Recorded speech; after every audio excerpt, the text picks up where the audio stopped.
presencia. Nos honra de verdad pues que estén en este momento acompañándonos en esta presentación. Diego Andrés Apráez Ibarra es estudiante de último año. El mes pasado culminó su rotación electiva con nosotros. Agradecerle a Diego, por supuesto, su predisposición, su colaboración. Diego se caracterizó por ser una persona muy afable, muy dispuesta a aprender y en este momento pues a transmitir sus conocimientos. Nos va a hablar de un tema muy vigente sobre esguince a rodilla, los mecanismos de producción, cómo se examina, los métodos diagnósticos, el manejo. Un tema muy vigente para gran parte del auditorio que son estudiantes, pues les va a venir perfecto, van a recordar muchos temas o van a aprender otros de ellos. Y para nosotros que supuestamente ya estamos formados, pues nunca viene de más saber sobre esguince. Siempre vigente, un tema muy actual. Entonces, pues los invito a que disfrutemos de esta presentación y le damos la palabra.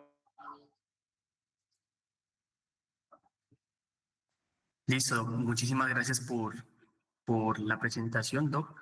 Me presento, mi nombre es Diego Andrés Apráez Ibarra y pues soy estudiante, pues soy el interno de la Universidad del Cauca. Pues me encuentro cursando el último año y pues nada, quería hablarles acerca del mecanismo de trauma y esguince de rótula. Empezaremos hablando principalmente de un casito clínico que me pareció muy interesante, lo traje a colación. Posteriormente hablaremos de lo que son básicamente la biomecánica y anatomía articular de la rodilla, los mecanismos de trauma, cómo se examinan estos tipos de lesiones, las maniobras que se utilizan actualmente, los métodos diagnósticos y los algoritmos que se utilizan pues, con evidencia actual. Y posteriormente, ya para finalizar, hablaremos un poquito acerca del manejo y la rehabilitación. Bueno, para empezar, entonces tenemos este caso clínico, un paciente masculino de 24 años que es estudiante de ingeniería y pues se dedica al fútbol. El motivo de consulta de este paciente es porque refirió un dolor e inflamación en la rodilla derecha posterior a una torsión durante el partido de fútbol. La enfermedad actual es un paciente que acude al servicio de urgencia 12 horas después de haber sufrido una torsión forzada en la rodilla derecha mientras pues realizaba un giro brusco al correr durante el partido. El paciente en el momento pues refirió dolor súbito e intenso en la cara medial de la rodilla con posterior sensación de chasquido y dificultad pues para caminar. Desde ese entonces pues el paciente refiere inflamación progresiva, limitación funcional e imposibilidad pues para apoyar completamente el peso. Y como tal, pues no refiere fiebre ni traumatismos previos. Dentro de los antecedentes personales, pues el paciente pues, tiene asma leve, intermitente, pues ya controlada con salbutamol. Antecedentes quirúrgicos, pues al paciente pues, lo operaron del apéndice a los 15 años, pero sin ninguna complicación. No refiere antecedentes alérgicos ni medicamentos actuales. Y dentro de los antecedentes familiares, el padre con hipertensión arterial controlada, la madre sana, hermana con diagnóstico de hiperlaxitud articular. Esta es la radiografía de ingreso que le tomaron previamente al pacientico. Como podemos observar en la imagen de la izquierda, podemos ver una radiografía normal de una rodilla. Y en la imagen derecha podemos observar que hay un aumento del espacio intraarticular, lo cual pues es un hallazgo característico de ese paciente. Bueno, al examen físico del paciente, pues los signos vitales estaban bajo parámetros de normalidad. Se observa un aumento del volumen articular con equimosis medial y dolor a la palpación en la interlínea medial. El paciente en este caso tiene una prueba de bostezo medial positiva que nos sugiere una inestabilidad ligamentaria. Y la maniobra de McMurray, que fue dolorosa en el compartimiento medial, y la prueba del cajón anterior y posterior que fueron negativas. El paciente pues sin crepitación ni bloqueo articular como tal, y los pulsos distales se encontraban presentes y la fuerza y la sensibilidad estaban conservadas. Con lo que hemos dicho, lanzo una pregunta al público, si de pronto alguien desea participar, ¿qué sospecha en el momento con lo que hemos contado del estudio de clínica? No sé si algún... Doc, no sé si de pronto se puede tratar de un esguince del ligamento colateral medial, por lo que nombraste ahí el chasquido y también la afectación medial. No sé si un grado 2, porque pues igual ahí menciona que tiene afectación articular. No sé si se trata de eso. Perfecto, muy bien, muy bien.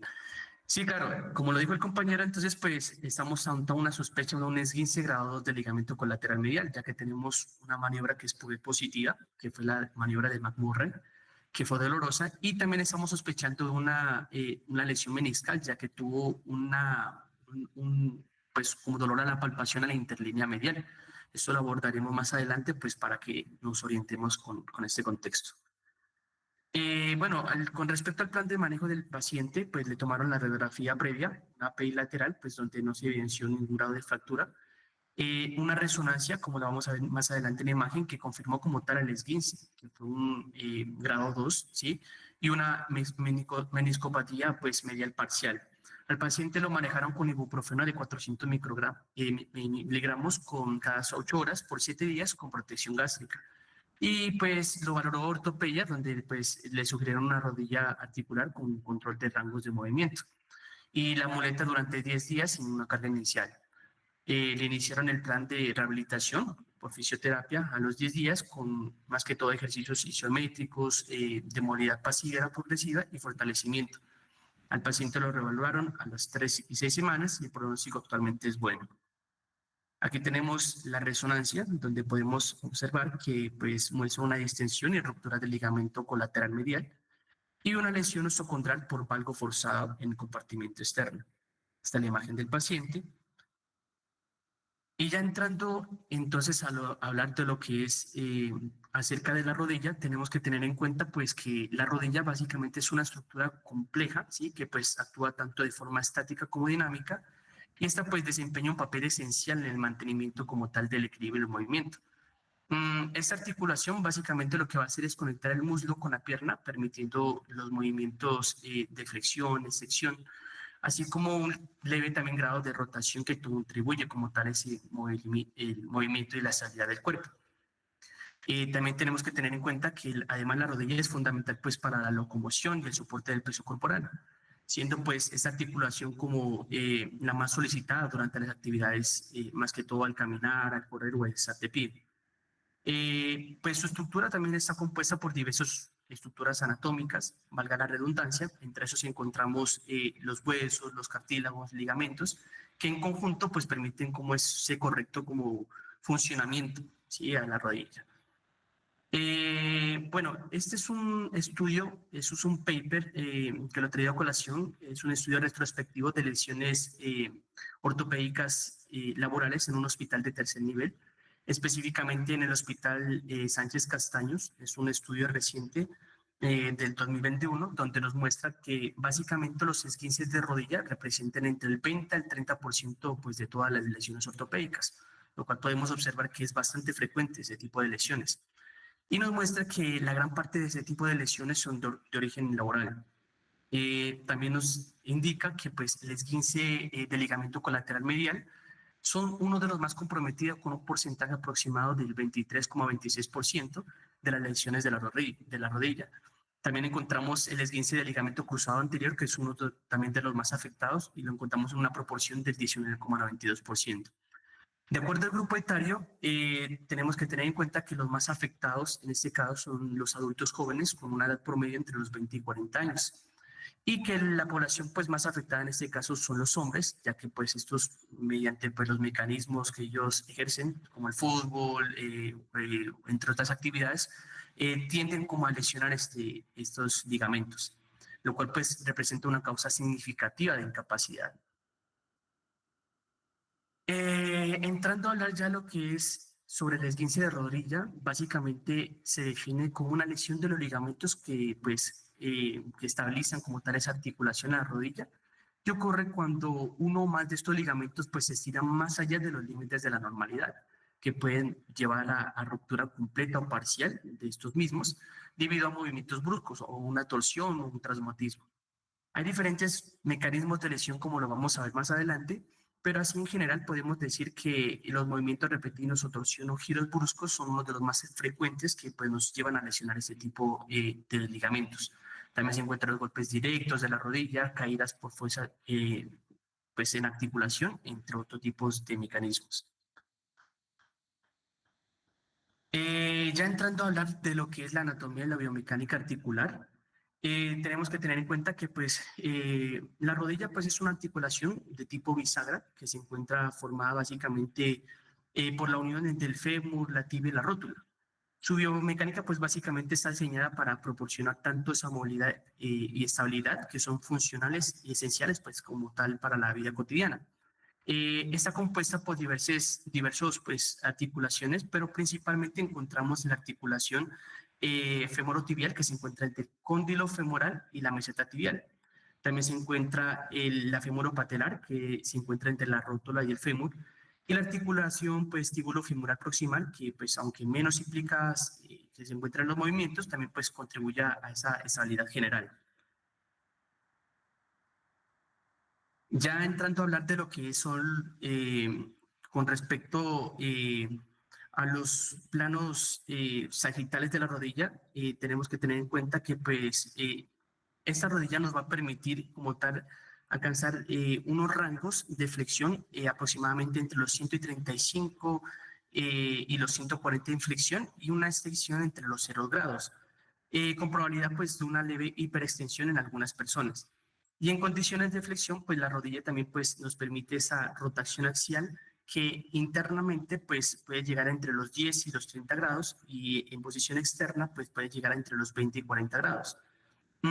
Estos movimientos pues como tal no son puramente angulares, sino que pues implican un complejo de patrones de deslizamiento pues que nos llevan a formar esa biomecánica articular. Con respecto a los músculos estabilizadores de la rodilla, tenemos que tener en cuenta que pues, los estabilizadores dinámicos o secundarios son músculos que, pues, además de generar ese movimiento, pues también colaboran activamente en la estabilidad articular durante pues, la carga o desplazamiento. Entre ellos, pues encontramos el gastrocnemius, el popliteo, el semimembranoso y el bíceps femoral. Con respecto al primero, que es el músculo gastrocnemio, que pues aunque principalmente actúa sobre el tobillo, este como tal cruza la rodilla y contribuye a esa estabilidad pues como posterior en mecanismo de extensión. Por otra parte, el popliteo pues tiene una función clave, ¿sí? En ese desbloqueo de la rodilla desde la extensión completa y estabiliza como tal el compartimento posterolateral. Tenemos el semimembranoso que hace parte del grupo isquiotibial y esto lo que va a hacer es proporcionar ese soporte dinámico en la cara medial y posterior, ¿sí? Y esto además participa en el mecanismo de rotación interna. Y por último tenemos el bíceps femoral que se encuentra ubicado lateralmente y esto lo que va a hacer es colaborar en los movimientos de rotación externa y estabilización como tal del compartimiento lateral de la rodilla. Ya entrando en temario, pues, de lo que son los mecanismos de tramos de rodilla, tenemos que tener en cuenta que se va a clasificar de diferentes formas. Se puede clasificar de alta energía o de baja energía, en agudos o crónicos y directo e indirecto. Abundaremos un poquito en detalle en cada uno de estos.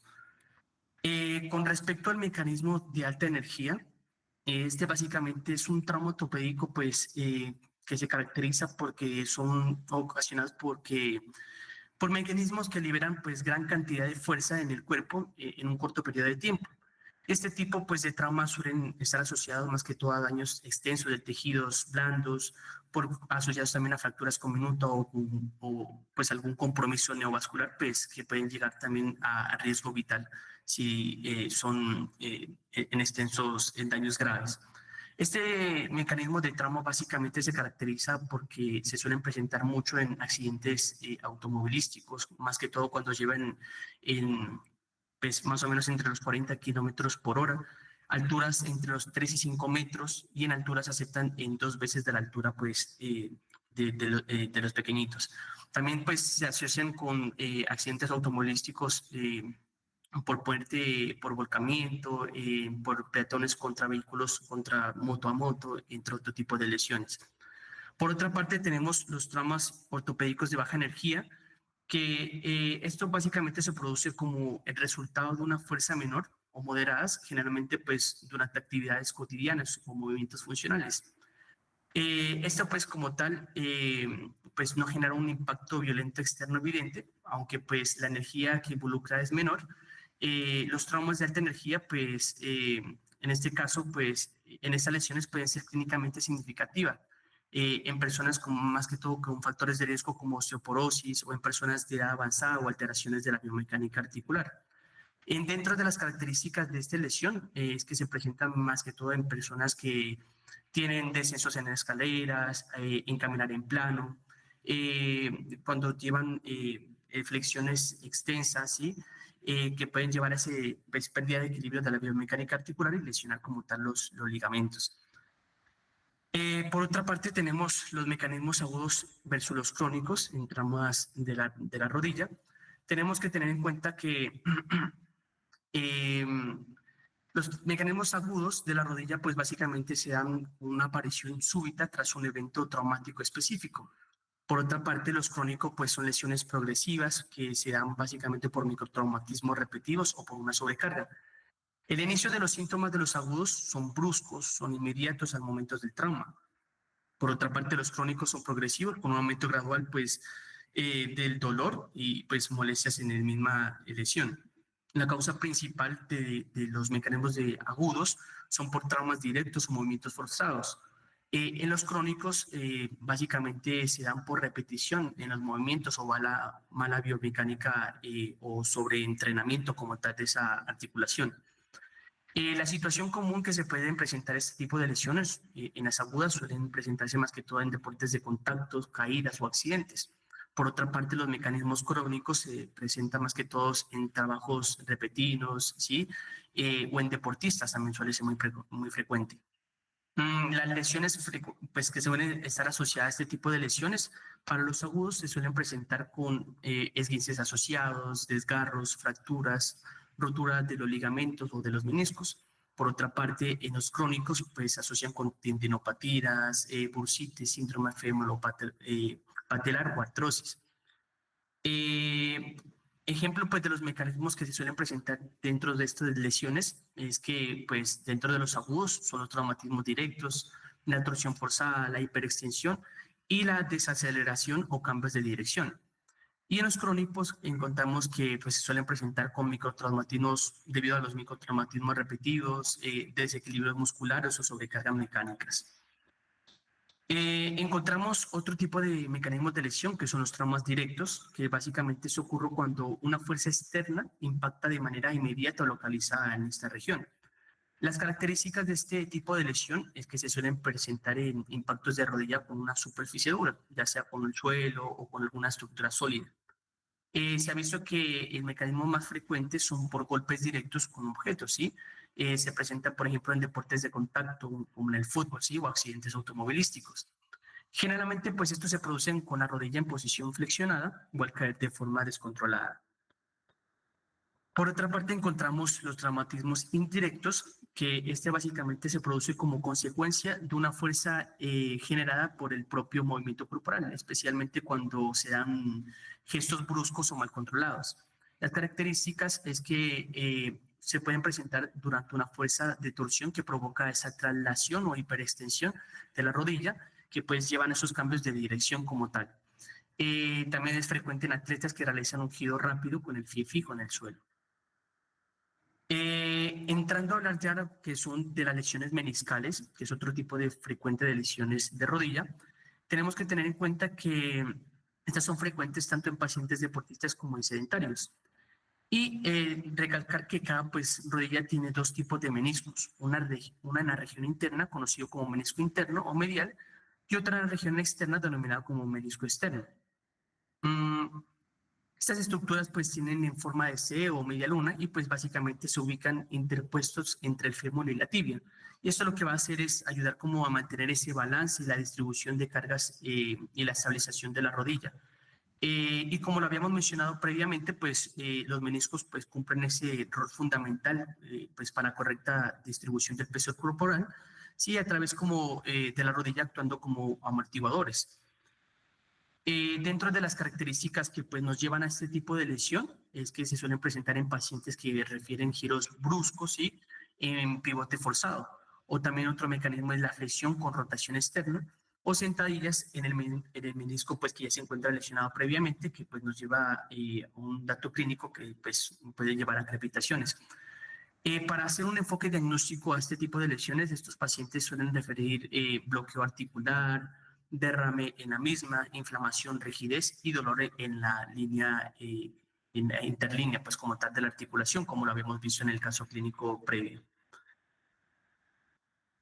Bueno, este es otro paper que nos muestra, pues, el resultado. Básicamente, eso es un estudio, es un metaanálisis de estudios previos que evaluaron, pues, la precisión diagnóstica de las pruebas clínicas para las lesiones meniscales.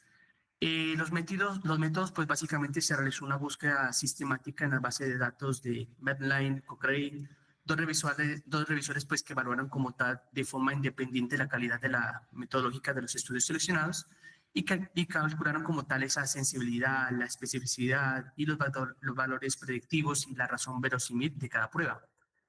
En este cuadro pues se resumen los resultados, donde podemos observar que la prueba de Tesali pues, presenta la mayor sensibilidad, aproximadamente del 91%, y una especificidad del 97%, lo que pues convierte en una herramienta pues, clínica muy eficaz pues, para confirmar o excluir esa lesión meniscal. Sin embargo, pues estos datos provienen de un solo estudio, pues lo que pues limita como tal su función. También tenemos la prueba de Age, que pues también muestra buenos resultados en valores diagnósticos con una sensibilidad aproximada del 66% y una especificidad del 86%, que también puede ser una herramienta útil, pues utilizarla como alternativa. Por otro lado, también encontramos las pruebas tradicionales como de McMurray y Apley, que pues también ofrecen especificidad aceptable, pero con una sensibilidad pues baja, lo que pues significa que pues no son útiles cuando se resultan positivas, pero son útiles cuando resultan positivas, pero son poco fiables cuando ambas resultan negativas. Y encontramos por otra parte la palpación del espacio articular que tiene pues valores intermedios también que nos pueden ser útiles para este tipo de valoración. Es claro también recalcar que pues este conjunto, este análisis pues básicamente nos muestra que ninguna prueba clínica es completamente confiable por sí sola, por lo que pues se recomienda utilizarlas en combinación y siempre en contexto pues de una adecuada historia clínica, el examen físico y en caso pues de dudas clínicas pues ya se tiene que acudir a lo que son las imágenes diagnósticas, como lo vamos a ver más adelante. Bueno, aquí he traído a colación algunas de las pruebas de cómo se tienen que evaluar este tipo de lesiones. Entre esas, pues mencionamos la prueba de McMurray, de la de Apley y la de Tesali. Entonces, para primero, vamos a ver cómo se evalúa. Para el test de McMurray, colocamos al paciente tumbado boca arriba. Doblamos la cadera y la rodilla al máximo y sujetamos con una mano el pie y con la otra la rodilla. Efectuamos una rotación externa o interna y a continuación llevamos la rodilla hasta los 90 grados de flexión. La aparición de dolor durante la extensión de la rodilla en rotación externa sugiere una lesión del menisco interno. Si el dolor aparece al realizar rotación interna, estaríamos ante una posible lesión del menisco externo.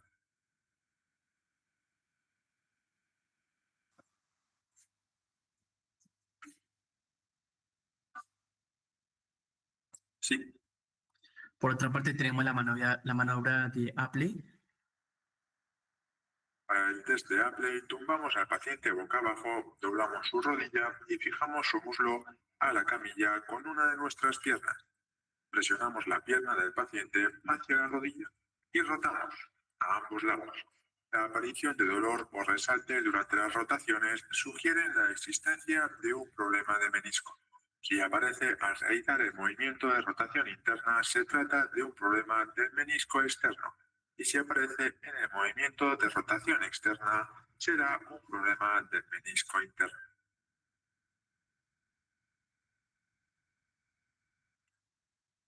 Por último, tenemos la prueba de Tesali. Siente de pie sobre la extremidad a evaluar, sujetándose en la camilla o en las manos del examinador. Realiza una flexión de rodilla a 5 grados y luego rota el tronco para producir una rotación interna y externa del fémur sobre la tibia. Repite la maniobra 3 veces. Posteriormente, realiza una flexión de rodilla de 20 grados y repite la maniobra.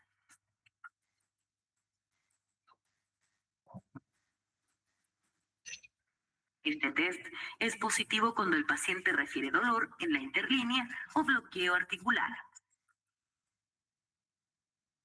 Para el test de...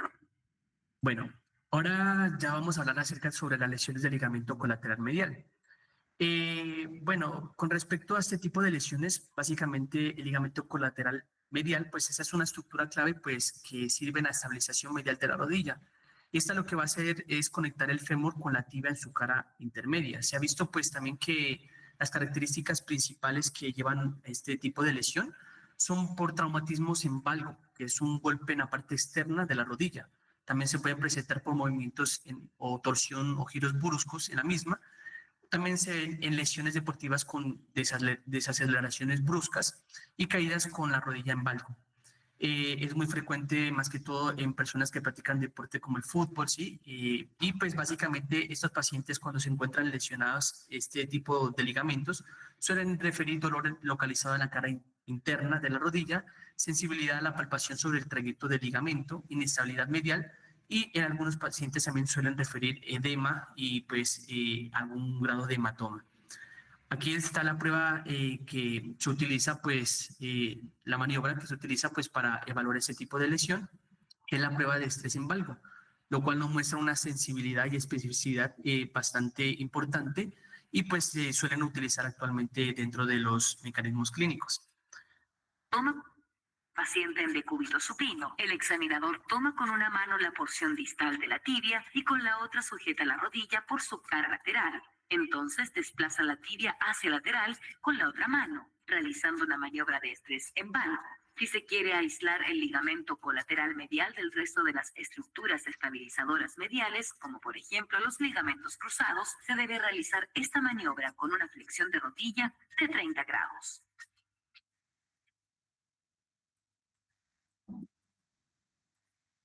Este test es positivo cuando se observa mayor laxitud, disminución del tope o dolor en comparación al lado contralateral. Bueno, con respecto a este tipo de lesiones, aquí he traído también otro artículo de relevancia de Optode que nos muestra la importancia de los grados de angulación y de apertura de este tipo de lesión ligamentaria. Nos muestra que cuando llevamos a una angulación entre los 0 grados aproximadamente, este va a evaluar específicamente el ligamento colateral medial de estructuras capsulares posteriores.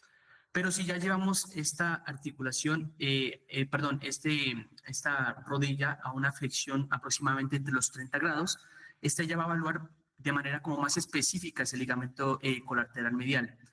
Y también la importancia de los grados de apertura de este tipo de lesión. Esta nos va a categorizar en 3 tipos, en el grado 1, grado 2 y grado 3. Con respecto al primero, tenemos que tener en cuenta que cuando se lleva una apertura medial aproximadamente entre los 0 y 5 milímetros, estaríamos hablando de un esguince leve, ¿sí? Que es una distensión parcial, se podría decir. Cuando ya estamos hablando de un esguince grado 2, se encuentra básicamente con una apertura medial entre los 6 y 10 milímetros y esto pues corresponde a una ruptura parcial de este ligamento. Y estaríamos hablando como tal de un esguince tipo 3 cuando ya hay una apertura medial aproximadamente mayores a los 10 milímetros y esto ya es una ruptura completa de este ligamento. Ya entrando a hablar de lo que es el ligamento colateral lateral, este ligamento pues es una estructura básicamente extracapsular, ¿sí? Que pues básicamente se extiende desde el epicóndilo lateral del fémur hasta la cabeza del peroné. Y esto lo que va a hacer es formar parte del complejo estabilizador lateral de la rodilla. Y pues su función principal es resistir esa fuerza en varo, que es la desviación hacia adentro de la rodilla. Se ha visto que los mecanismos más frecuentes que conllevan a esta lesión, pues es la fuerza en varo, que es ese empuje hacia adentro, aplicado sobre la rodilla, generalmente con el pie fijo en el suelo, ¿sí? Ocurre con mayor frecuencia durante deportes de contacto, como lo hemos mencionado previamente, como el fútbol, el rugby, el hockey, ¿sí? Y también se puede producir por hiperextensión con rotación externa de la tibia. Estos pacientes, cuando se encuentran lesionados con este ligamento, suelen referir dolor local en la cara externa, sensación de inestabilidad y especialmente pues, a realizar cambios de dirección o caminar en las superficies irregulares. También suelen referir a algún grado de edema. Esta es la prueba que se utiliza actualmente, que es la prueba de estrés en vano, que también nos muestra una sensibilidad y especificidad bastante elevada, y pues esa es la que se utiliza actualmente. Para evaluar el ligamento colateral lateral, el paciente está en decúbito supino. Nos posicionamos medialmente y nos sentamos con el miembro del paciente sobre nosotros para proporcionar soporte. Debemos crear una tensión en varo, empujando en esta dirección. Una mano sujeta la tibia distalmente y la otra mano la posicionamos en el fémur distalmente y en el interior. Flexionamos ligeramente la rodilla a unos 20-30 grados y en este punto aplicamos la tensión en varo. Si se nota dolor o una gran instabilidad, el ligamento colateral lateral podría estar lesionado. Obviamente, el dolor debería percibirse en esta zona. Al realizar la prueba, busca una separación excesiva en el lado lateral de la articulación de la rodilla, así como la reproducción del dolor. Bueno, así como la clasificación de lesiones del ligamento colateral medial, también existe una clasificación del ligamento colateral lateral. Eso los divide en 3 tipos igual, teniendo en cuenta que el esguince grado 1 pues, es un estiramiento sin ruptura. Estos pacientes suelen referir dolor leve, sin inestabilidad. Cuando ya estamos hablando del esguince de grado 2, esta pues, básicamente es una ruptura parcial y los pacientes presentan dolor moderado y algo de inestabilidad. Y estamos hablando de un esguince tipo 3 cuando ya es una ruptura completa, ¿sí? Que pues los pacientes en este caso ya refieren dolor severo y una inestabilidad pues como tal marcada. Es claro recalcar también que pues cuando se presentan este tipo de lesiones también hay compromiso de ese complejo posterolateral de los pues, como tal de esas estructuras que pues, se encuentran en la rodilla, que pueden corresponder a lesiones tanto en los tendones del popliteo, el ligamento popliteofibular, que generan como tal esa inestabilidad de la rodilla. Ya entrando a hablar de lo que es de las lesiones del ligamento cruzado posterior, esta básicamente pues, es uno de los mecanismos principales que estabilizan pues, la rodilla, ¿sí? Este se encuentra ubicado en la parte posterior de la articulación y su función principal es evitar ese desplazamiento posterior de la tibia respecto al fémur. Y este pues especialmente pues se encuentra lesionado cuando la rodilla se encuentra en flexión. Hay otros mecanismos frecuentes también que conllevan a este tipo de lesión, que son los traumatismos directos sobre la tibia proximal, que es uno de los más frecuentes, la hiperextensión forzada de la rodilla, las lesiones multiligamentosas, que son básicamente por mecanismos rotacionales, y los accidentes automovilísticos. Estos pacientes también refieren dolor en la región afectada, sensación de inestabilidad, de inflamación y limitación funcional. Estas son las maniobras que se utilizan actualmente, que es la maniobra posterior de Saxin y el cajón posterior. Con respecto a la maniobra de Saxin, esta pues básicamente se realiza con el paciente en decúbito supino, con la cadera flexionada aproximadamente entre los 90 grados. Se realiza una fuerza externa sobre la tibia y pues se tiene que ver pues si hay un desplazamiento hacia atrás, que se lo denomina caída posterior. Y si la tibia pues parece como hundida o en escalón, eso indica una ruptura pues como tal del ligamento cruzado posterior. Así es como se la evalúa.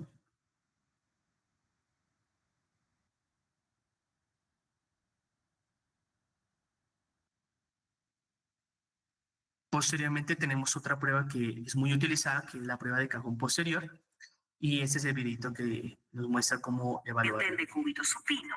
Examinador posiciona la cadera en 45 grados de flexión, la rodilla en 80 grados de flexión y rota la tibia externo en 15 grados. Se sienta sobre el pie del paciente fijándolo. Toma la tibia proximal con ambas manos y aplica una fuerza en dirección posterior sobre la pierna. Este test es positivo cuando al realizar la maniobra hay una mayor rotación externa del platillo lateral de la tibia respecto al fémur en comparación al lado contralateral. Bueno, ya entrando a hablar de lo que son las lesiones del ligamento cruzado anterior, este pues, ligamento es otro pues, de los estabilizadores de la rodilla y pues su función principal es evitar ese desplazamiento anterior de la tibia, como tal respecto al fémur y lo que va a hacer es controlar esos movimientos rotacionales de la rodilla, ¿sí? Se ha visto que los mecanismos más frecuentes de lesión de este tipo de ligamento es por valgo forzado con una rotación externa del fémur y una rotación interna de la tibia. También se ven en traumatismos directos, aterrizajes de un salto con una rodilla en ligera flexión o una rotación y la hiperextensión forzada de la rodilla. Hay unas pruebas que nos ayudan a evaluar ese tipo de lesiones, que son las pruebas de Lachman, cajón anterior y pivot shift, que esas básicamente cuando se evalúan en conjunto aumenta la sensibilidad y especificidad pues, de este tipo de lesiones ligamentarias. Aquí se encuentran las maniobras que se utilizan, se encuentra la de Lachman, en decúbito supino, rodilla en flexión pasiva de 20 grados. El examinador estabiliza el fémur con una mano y con la otra traslada la tibia hacia anterior.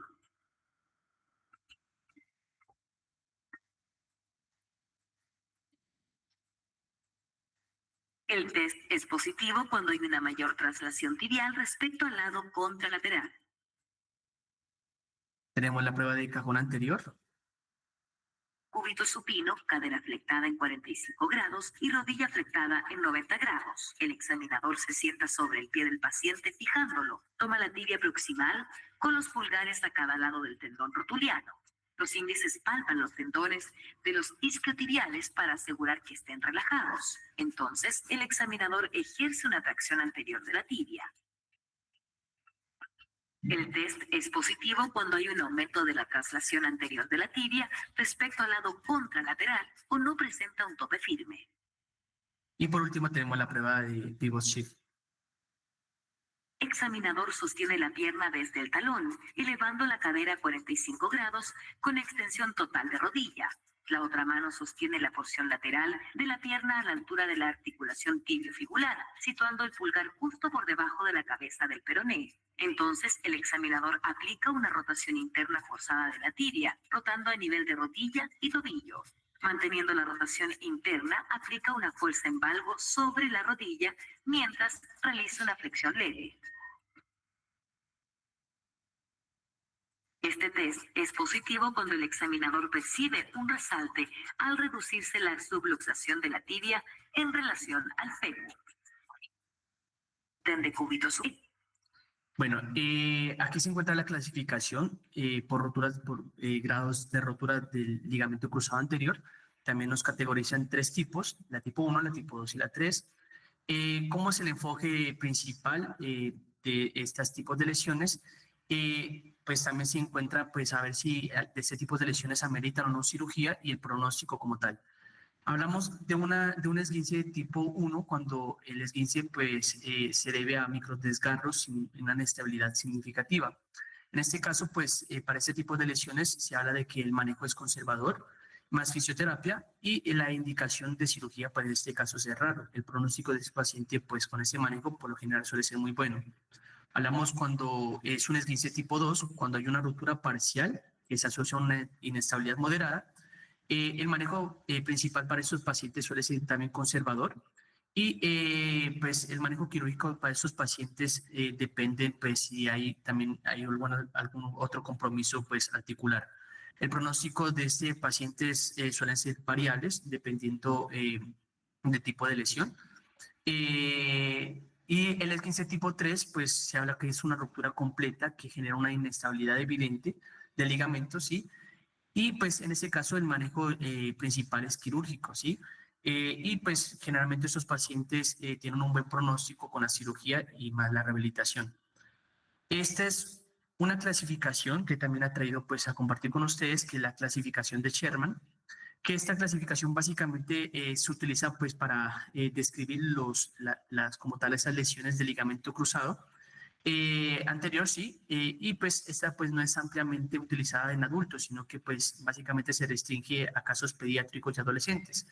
Esta clasificación pues es especialmente útil pues para determinar el grado de variabilidad de una reparación primaria del ligamento cruzado anterior.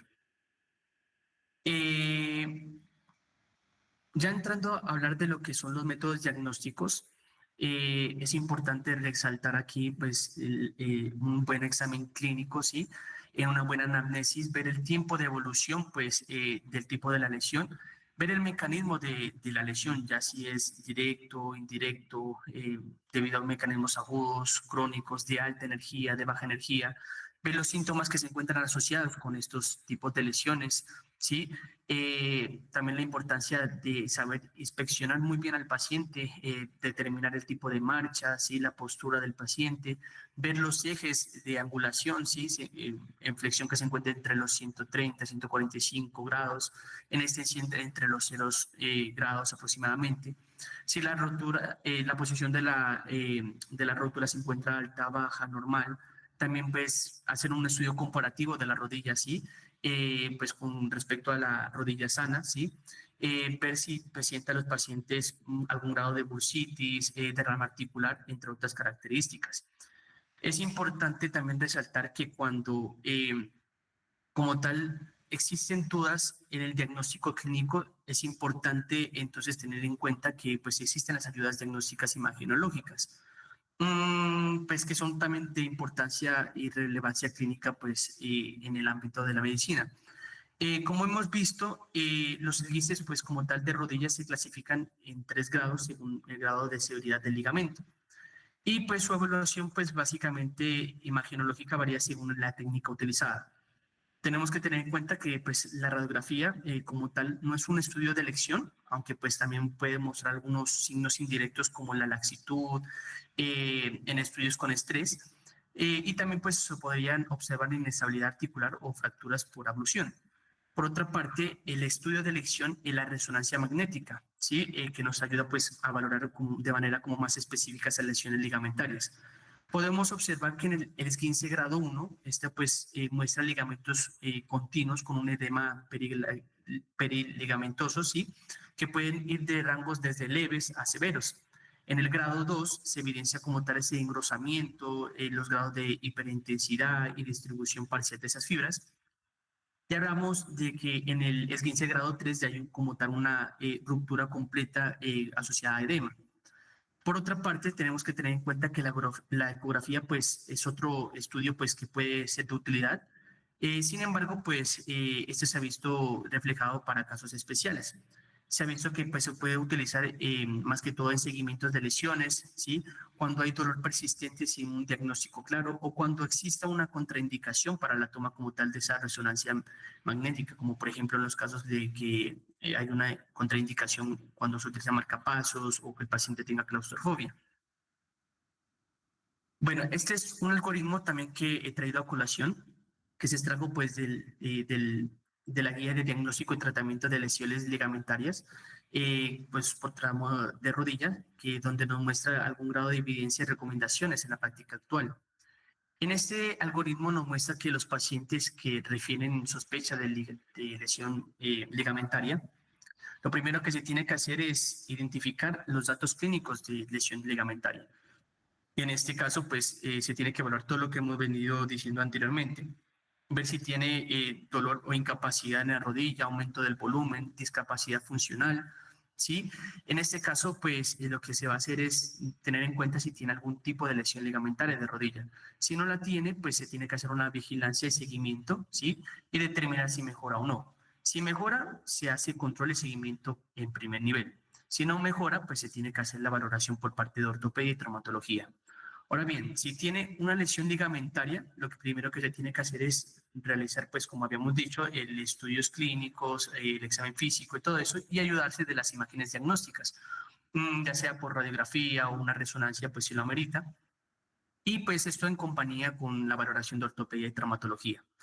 Y en este caso se tiene que identificar si se encuentra algún grado de lesión ligamentaria y determinar si existe hemartrosis, que es esa sangre en articulación.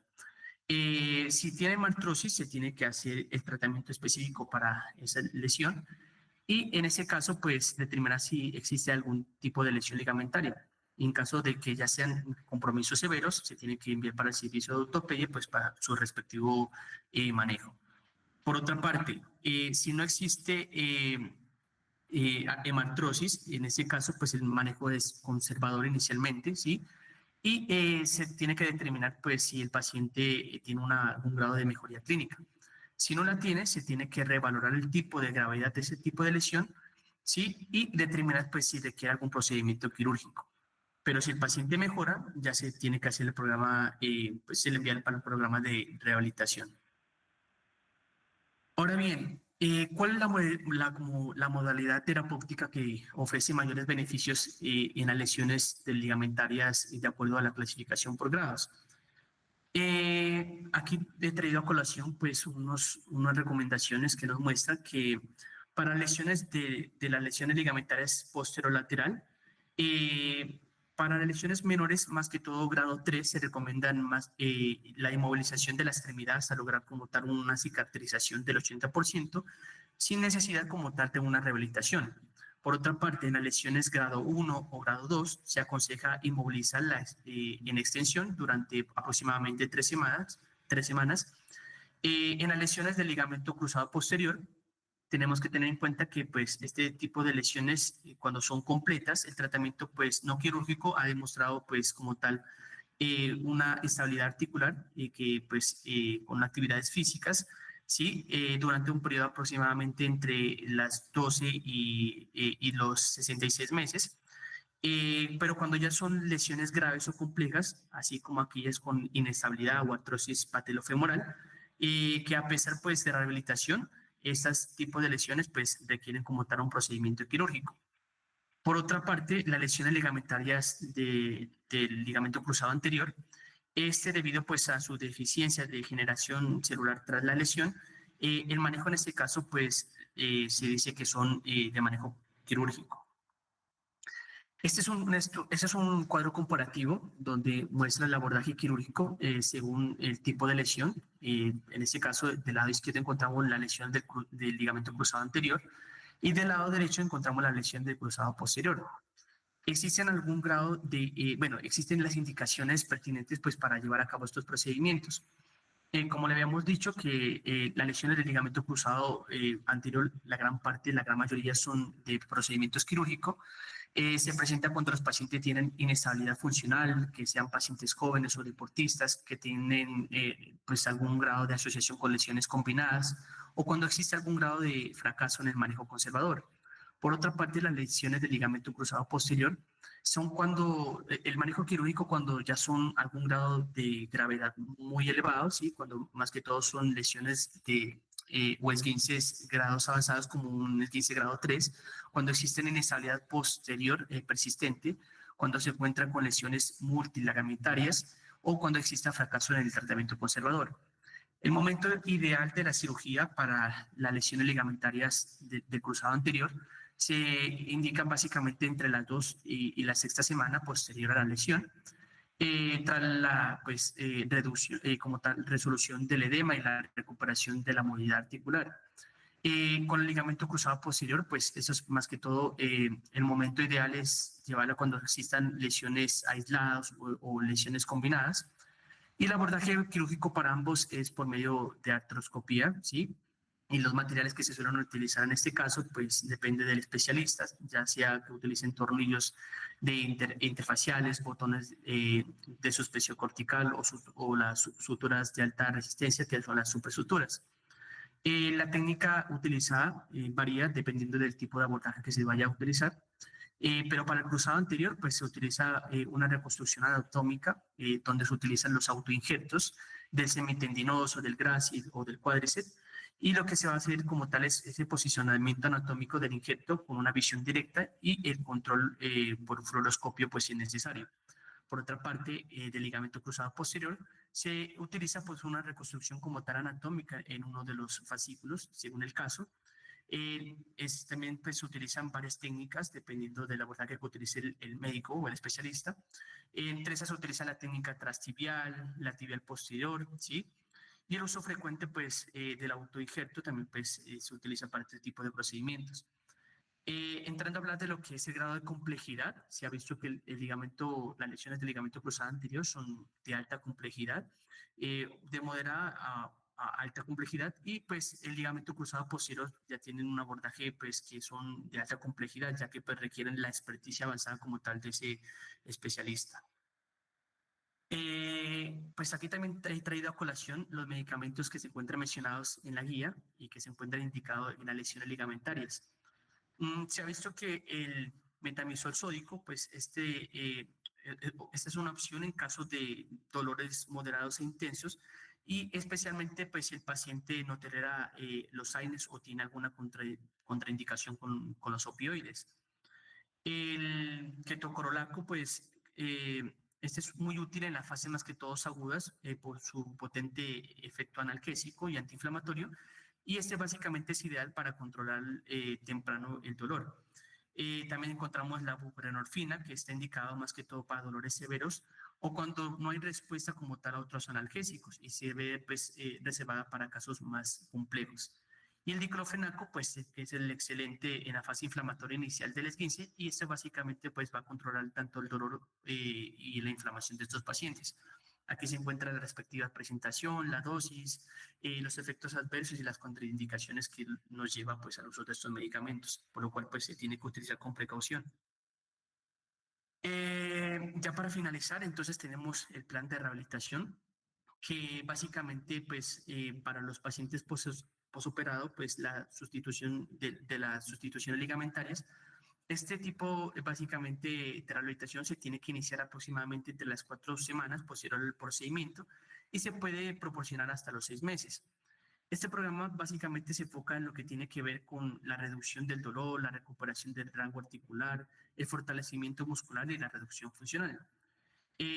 Aquí pues he traído una imagen que me pareció muy interesante y pues que resume cómo se tiene que hacer ese plan de rehabilitación, donde podemos observar que en la fase inicial se recomienda la aplicación de calor local superficial en la rodilla afectada con el objetivo pues básicamente de disminuir ese dolor y pues como tal favorecer la estabilidad como tal de los tejidos.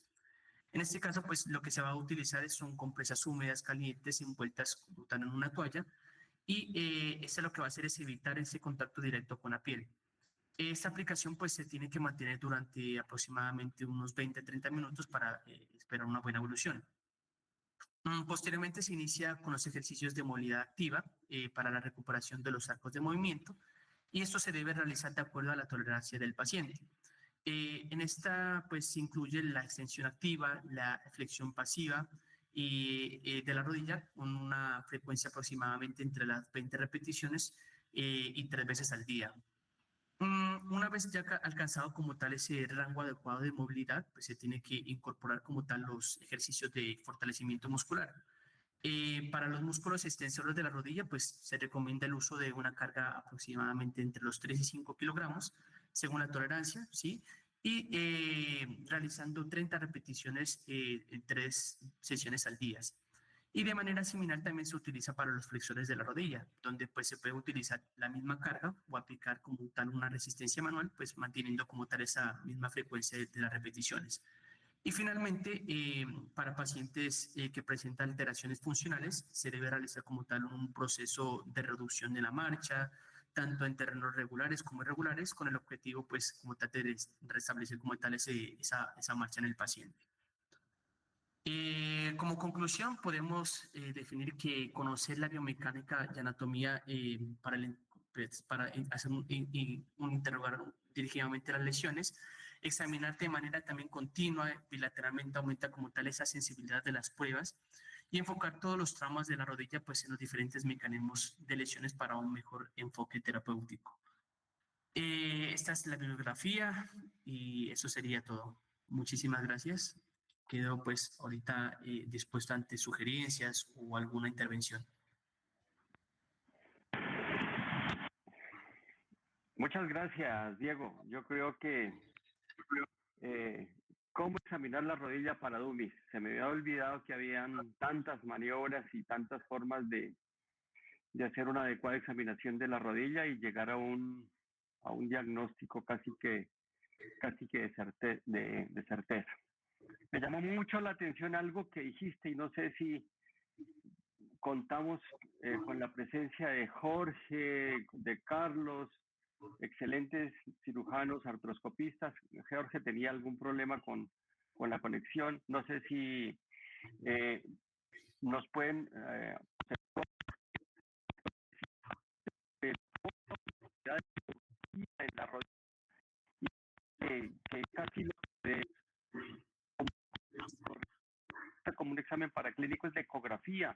Creería que es como más valioso un buen examen físico que una ecografía, o será porque es más sencillo solicitarlo, más expedito. No sé si nos pueden colaborar Jorge o Jorgito aquí levantó la mano. Muchas gracias, Jorge. Yo sé que estás con dificultades para conectarte, pero bueno, ahí estás. Jorge, gracias. Hola, buenas noches. No, antes qué pena con ustedes. Pensé que iba a alcanzar a ubicarme más rápido, pero alcancé a escuchar toda la charla de Diego. Y pues muchas gracias por la charla. Felicitaciones porque trató de abarcar todos los temas. La No te verdad, estamos escuchando, Jorge. ¿me escuchan? Ahí se escucha, sí, sí se escucha. Sí, sí. Sí, señor. Bueno, felicitaciones a Diego porque trató de abarcar pues todos las lesiones de la rodilla Jorge, no te estamos escuchando. Sí se escucha, Franco. Sí se escucha, doctor Franco. Creo que tiene un problemas con la conexión, ¿no? Bueno, pues es que yo también ando de viaje, entonces pensé que sí era yo, pero Sí, no, ¿sí me sí, están sí. escuchando entonces? Sí, señor. Bueno, sí era Oscar, no sé si nos puedes colaborar. un plan bastante ambicioso esta charla grande, pero creo que salimos adelante y felicitaciones. Yo tenía así varias cosas con respecto, bueno, me voy a adelantar lo que estaba diciendo el doctor Cabezas, la ecografía realmente... Aquí estoy, doctor Cabezas, no sé si es problema de conexión. Yo creo que el doctor Cabezas tiene problemas con la señal, creo.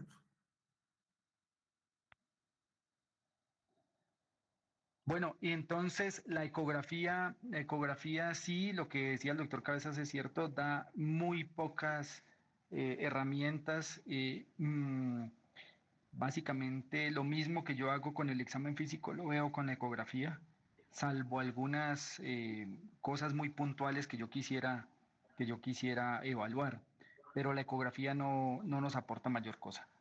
El examen inicial de todo el paciente con un trauma en la rodilla y que tenga un esguince es la radiografía. La radiografía siempre debe estar presente, debemos descartar las fracturas, abulsiones y si podemos en nuestro servicio de radiología hacer estas proyecciones adicionales como las que mostraste, Diego, inicialmente con una prueba de un estrés en valgo para ser objetivos con el diagnóstico de una lesión del colateral medial, pues sí, sería ideal, ¿no? Después, pues todas las pruebas que mostraste para las diferentes lesiones ligamentarias. Y dependiendo de lo que uno encuentre en el examen físico, sí solicitar otros exámenes, sea una tomografía, sea una resonancia, pero no pensando en que la resonancia nos va a dar la respuesta a qué tiene el paciente, sino que la resonancia tiene que ser para confirmar una impresión diagnóstica que yo tenga por la clínica, ¿cierto? De acuerdo. Bueno, hay varias cosas. Por ejemplo, cuando hacemos la prueba de la lesión del ligamento colateral medial, que es el bostezo medial, esto aplica para el medial y para el lateral. Diego lo mencionó, cuando está en extensión, pues es mucho más rígido porque las estructuras capsulares hacen que no tenga pues un movimiento importante.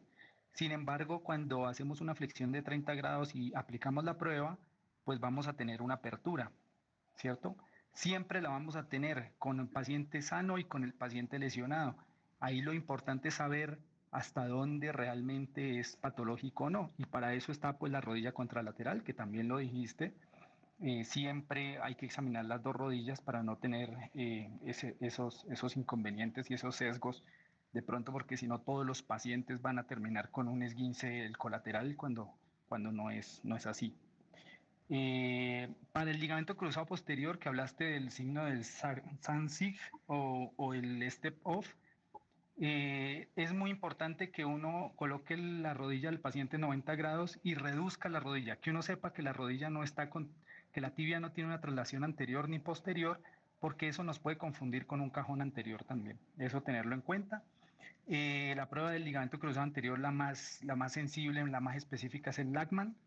El pivot shift que lo mencionaste también, es difícil hacerlo en un paciente despierto, no se deja, la defensa del paciente no permite que hagamos un examen adecuado de pivot shift, pero sí es muy importante hacerlo cuando estemos con el paciente anestesiado, porque eso nos da un pronóstico y nos indica si hay que hacer algún gesto quirúrgico adicional a solamente la reconstrucción del cruzado anterior. Las reconstrucciones, las clasificaciones de cruzado anterior hay que tenerlas en cuenta, porque la que nos dicen en el informe de resonancia es la clasificación radiológica. Y esa clasificación, como lo mencionaste, va del 1 al 3, y la 3 es la que es una ruptura total. Eso, bueno, esa es la clasificación radiológica. Pero la clasificación de Sherman es una clasificación que nos dice el sitio de la ruptura del ligamento cruzado anterior. Y esa es importante para nosotros porque nos indica si vamos a hacer una reinserción del ligamento o vamos a hacer una reconstrucción. Digamos que eso era como lo que yo quería anotar a lo que ya se había dicho. Y pues de nuevo felicitarlo. Este es un tema pues que a mí me fascina y gracias por presentárnoslo. Doctor, muchísimas gracias por su intervención. No, a ti, Jorge, mil gracias, muy formal. Carlos, ¿estás por ahí todavía? Sí, profe, ¿cómo está? Buenas noches. ¿Algún concepto, algo que quieras aportarnos dentro de tu vasto conocimiento también en el tema? Bueno, yo estaba, en cuanto al examen físico del paciente que presentó Diego, primero pues le quiero agradecer a usted la invitación. Diego, muchísimas gracias por la charla. Difícil tema, muy extenso, y intentaste abarcar todo, que fue lo más complejo de esto. Entonces, bueno, hablábamos de que era un paciente de 24 años que había tenido un mecanismo rotacional en valgo y que el examen físico le habías encontrado un bostezo medial y dolor en la interlínea articular medial. Pero entonces por el dolor en la interlínea articular medial sospechábamos una lesión meniscal, pero ahí hay que tener en cuenta una cosa. No siempre en estos pacientes en tramo agudo es fácil examinarle los meniscos porque son rodillas muy dolorosas con todos los movimientos. Entonces, la sensibilidad y la especificidad de estas maniobras meniscales en un paciente agudo y es bien difícil, pues mejor dicho, todos te van a dar muchos falsos positivos. Entonces no hay que tener muy en cuenta. Y el tener dolor en la interlínea articular medial y que nos diga que eso es una lesión meniscal no es tan seguro porque acuérdate que teníamos un colateral medial que ya estaba tocado. Entonces no siempre eso es igual a lesión meniscal. Siempre examinar el bostezo a 0 y 30 grados cuando tenemos en los dos ángulos una apertura considerable en valgo. Tenemos que decir que no solamente es el colateral medial, sino también todo el complejo posteromedial. Y bueno, no sé, por ahí también nombraste que la rodilla es una articulación de bisagra, pues realmente no se considera una articulación de bisagra porque ella no solamente tiene movimientos en el plano de flexión y extensión, sino que también ella tiene movimientos rotacionales mínimos, pero los tiene. Entonces, no es tan sencilla la rodilla como una articulación bisagra. Y, y bueno, pues muchísimas maniobras que hay que siempre hacerlas en las dos rodillas para cogerle sensibilidad. Es como lo que quería decir. Muchas gracias por el aporte, Doc. Gracias, Carlos, muy amable, muy formal. Veo que también está aquí Francisco Apráez, también muy vasto conocedor del tema. Creo que habrías levantado la mano, Francisco. Buenas noches, bienvenido. Gracias, muy buenas noches para todos. Qué rico ver a alguien interesado por el tema y que lo expone, trata de resumirlo porque lo hizo bastante bien. Como dijeron mis antecesores, lo felicito, doctora Praes. Muchas gracias, doctor. Y solo para aportar dos cosas muy pequeñas. Primero, doctor Cabezas, otra cosa, gracias por la participación, por permitirme participar. Sí, en referencia a las lesiones ligamentarias que son tan importantes, hay que tener en cuenta dos cosas. Por un lado, y lo decía Carlos hace un momento, evaluar un paciente agudo es muy complejo. El paciente tiene derrame, está sintomático, hiperalgésico. Entonces, es prudente cuando has descartado lesiones complejas, como lo que decía Jorge en relación con la radiografía, puede diferirse.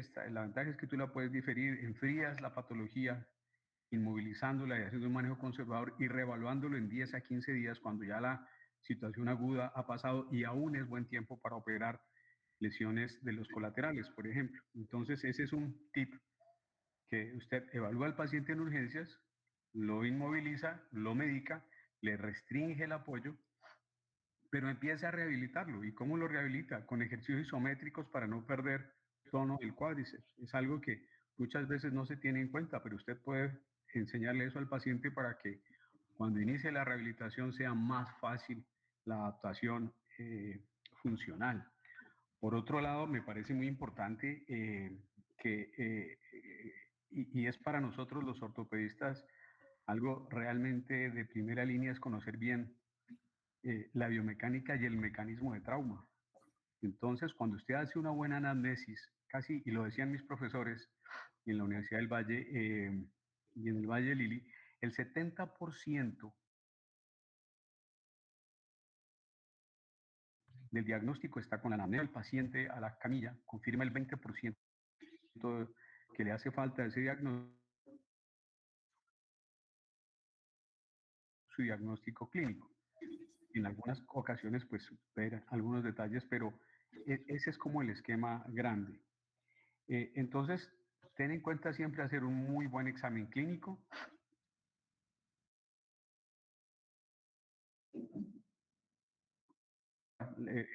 Manejar al paciente adecuadamente. Creo que eso es muy interesante el tema, es un tema muy, como dijo Carlos, muy agradable, a todos nos gusta. Algo adicional es, hoy en día hay algunas técnicas nuevas y hay unos estudios que están saliendo sobre el manejo conservador de las lesiones de ligamento cruzado anterior que me parecen interesantes, pero